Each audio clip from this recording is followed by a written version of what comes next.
Olá, meu amigo, olá, minha amiga, seja muito bem-vinda, seja muito bem-vindo ao meu canal e vamos para mais um bate-papo de Direito Processual Civil. E nesse vídeo eu quero falar com você sobre julgamento antecipado parcial do mérito. Aqui o nome é grande, pode assustar, mas é uma coisa super simples. Imagina o seguinte, você entrou com um processo, você ajuizou uma ação contra o réu e fez 4 pedidos. Aí o réu apresenta a contestação e daqueles 4 pedidos que você fez, e para cada pedido você alegou fatos diferentes, daqueles 4 pedidos, 2 deles o réu acabou não contestando.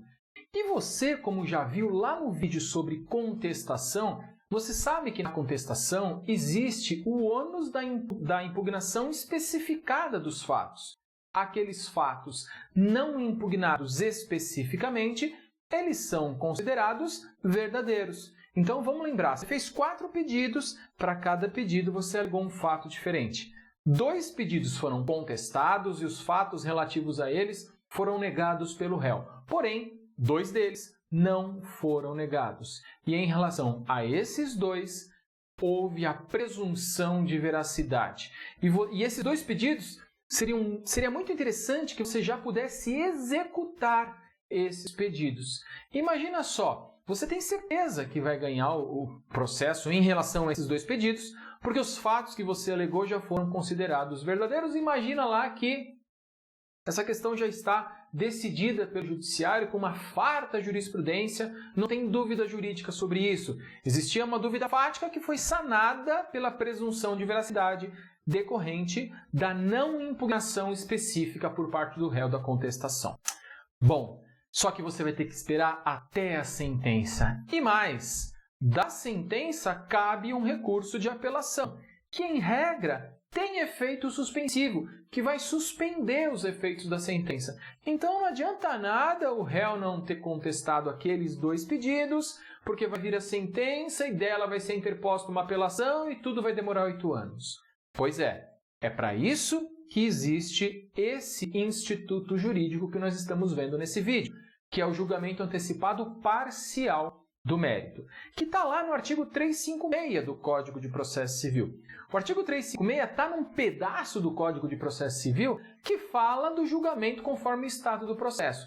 Pois é julgamento conforme o estado do processo, mas o processo não vai acabar. O processo vai continuar. Só um pedaço dele será julgado, então um pedaço da ação será resolvido nesse momento e o resto vai prosseguir com o processo, ok? Então, nesse caso, nessa história que eu acabei de te contar, em que o réu não impugna especificamente algum ou alguns dos fatos e por isso algum ou alguns dos pedidos podem ser julgados, o magistrado vai julgar esse pedido e, uma vez dando razão para o autor já vai poder executar, partir para o cumprimento de sentença em relação àquele pedido. Mas, Antônio, cumprimento de sentença não é sentença ainda, é uma decisão interlocutória. Eu sei, a expressão cumprimento de sentença, na verdade, com devida vênia, ela não é a melhor. O Código deveria ter falado cumprimento de título executivo judicial. E qualquer decisão judicial que fixe um fazer ou um desfazer é um título executivo judicial. Notadamente, uma decisão interlocutória como julgamento antecipado parcial do mérito.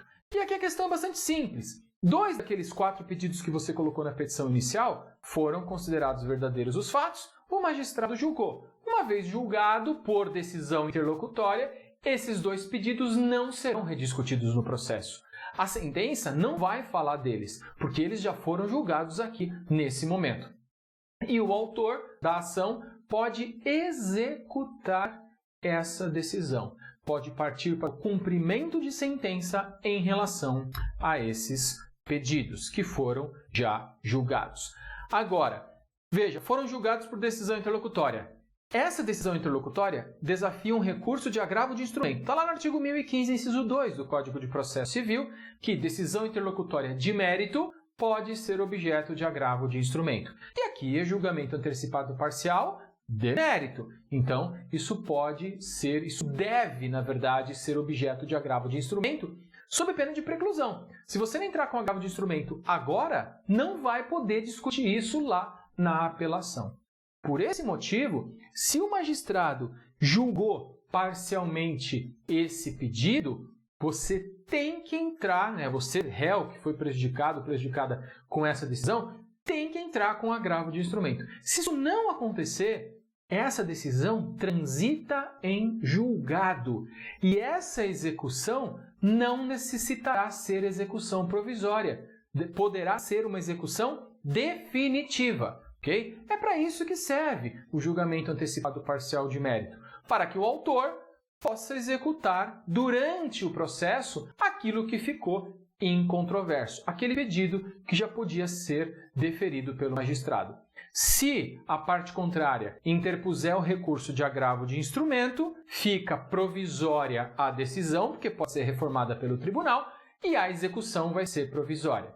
Se a parte não recorrer e transitar em julgado, ou recorreu, acabaram os recursos, transitou em julgado, aquela execução provisória se transforma em execução definitiva. Antônio, qual a diferença de execução provisória e definitiva? É fácil. A execução provisória precisa prestar caução. Está lá no artigo, basicamente é a única diferença. Está lá no artigo 520 do CPC, mas não se preocupe que você verá isso lá no vídeo que vai tratar sobre execução. Ok? Vamos dar uma olhadinha no roteiro a respeito disso.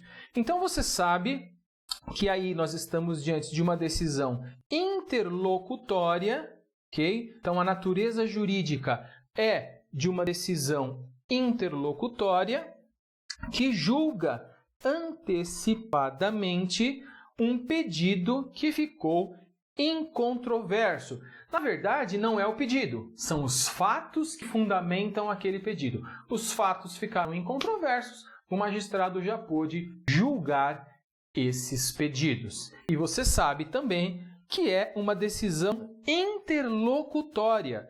E é uma interlocutória de mérito. Então, se você der uma olhada no artigo 1015, inciso 2 do Código de Processo Civil, você vai ver que interlocutória que julgue o mérito é hipótese de interlocutória recorrível por meio de agravo de instrumento.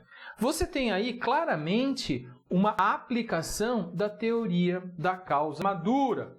Teoria da causa madura é uma coisa usada em muitos momentos no processo. Aqui é um deles. A causa já está madura para julgamento em relação a esses pedidos que não foram impugnados. Ok? Teoria da causa madura é aquela que diz que, quando a causa está madura, o magistrado deve julgar. E quando a causa está madura? Quando os fatos necessários já estão devidamente provados ou não provados no processo, e a discussão jurídica já aconteceu. Aqui a discussão jurídica já aconteceu porque o autor falou na petição inicial e o réu já contestou. E ao contestar, ele não impugnou alguns fatos, por exemplo. Então, tudo que o réu podia fazer, ele já fez e fez mal feito. Então, o magistrado está autorizado a julgar. Por isso, o julgamento antecipado parcial de mérito é a hipótese de aplicação da teoria da causa madura. Por que antecipado? Porque é antes da audiência de instrução. Por que parcial? Porque não vai encerrar o processo. Vai julgar algum ou alguns dos pedidos, porém não haverá o julgamento de todos, motivo pelo qual o processo segue para que aqueles pedidos que não possam ser julgados, porque ainda controvertidos, para que eles sejam julgados oportunamente. Ok? Continuando aí, como eu já falei para você, essa execução, em regra, ela é provisória. Okay? Execução é tutela executiva, significa transformar em acontecimento aquele direito já reconhecido. É provisória porque essa decisão pode ser recorrida, ela é passível de recurso de agravo de instrumento. Por outro lado, se for precluso o recurso de agravo de instrumento, o que é precluso o agravo de instrumento, Antônio? Vamos lembrar, preclusão, perda da oportunidade de praticar um ato processual. Então, se houve preclusão em relação a esse agravo de instrumento, essa decisão se torna definitiva. E se ela se tornou definitiva, aí a execução será definitiva também. Então, enquanto provisória a decisão, provisória é a execução. uma vez definitiva a decisão, passa a ser definitiva também a execução. E por fim, o código fala que essa decisão de julgamento antecipado parcial do mérito pode reconhecer obrigação líquida ou obrigação ilíquida. Olha, uma boa, com a devida vênia, não faz o menor sentido esse dispositivo, porque só tem esses dois tipos, né? Quanto à liquidez, ou a decisão é líquida ou ilíquida. Se o código silenciasse a esse respeito, poderia ser líquida ou ilíquida. O contrário seria necessário dizer. Se o código quisesse que o julgamento antecipado parcial pudesse acontecer só em sede de decisões líquidas, aí ele deveria dizer que só cabe em decisão em obrigação líquida. Mas não. Ele optou por expressamente consignar, isso não está errado, apenas é desnecessário dizer isso. Porém, está dito e a gente repete. A decisão pode reconhecer obrigação líquida e ilíquida. Liquidez significa definição do quanto devido, de quanto é o valor da dívida. Melhor que seja líquida. Mas se for ilíquida, não tem problema nenhum. Antes da execução provisória, o exequente faz uma coisa chamada liquidação de título judicial. Está lá no artigo 508 do Código de Processo Civil.